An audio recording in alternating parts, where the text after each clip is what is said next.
23 सूखी हुई नदियों को पुनर्जीवित किया।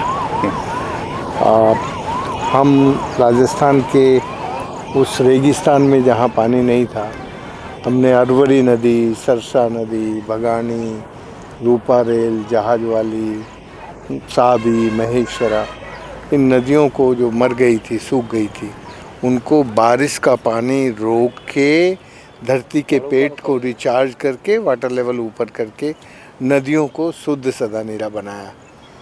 और अभी जो देश भर में नदियों पर संकट है, नदियों पर अतिक्रमण हो रहा है, नदियों की ज़मीनों पर, और प्रदूषण बढ़ रहा है और नदियों के पानी का शोषण हो रहा है। जो भी ताकतवर लोग हैं या उद्योगपति हैं, वो सब नदी के पानी उठा रहे हैं। जैसे मैं अभी महानदी के किनारे खड़ा हूँ कटक में। इस महानदी की लड़ाई हम लोगों ने 2018 में शुरू की थी, जब छत्तीसगढ़ ने पहले प्रोजेक्ट बनाने शुरू किए थे। और उस वक़्त से कह रहे थे कि भाई नदी का जो हक है, नदी के अपने 3 तरह के अधिकार होते हैं। एक अधिकार होता है कि नदी का जल नदी को मिलना चाहिए जो उसके कैचमेंट एरिया में है। दूसरा, नदी की ज़मीन का नदी को हक होता है।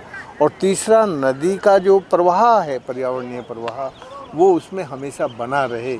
ये तीनों अधिकार नदी के होते हैं। और उस वक्त हमने भारत सरकार को, राज्य सरकार को, नवीन पटनायक तब मुख्यमंत्री होते थे, उसको हमने पर्सनली आके नदी की नीति दी थी कि जब तक आप एक नदी को नदी का अधिकार नहीं देंगे, नदी नहीं बचेगी।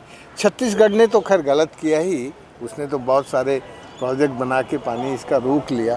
और अभी जो ट्रिब्यूनल में डेटा आया है वो तो बिल्कुल फेक है, झूठा है। अभी देख रहे हैं जिसमें कितना पानी बह रहा होगा, हम नदी के किनारे खड़े हुए।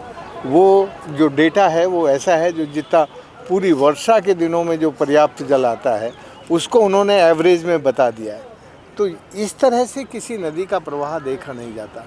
मोटे तौर पर यदि नदी का प्रवाह देखा जाता है तो स्पेसिफिकली जिस समय में नदी में, अभी गर्मी के दिनों में जब नदी सूख रही है, उसको भी आंकना चाहिए। ठीक है।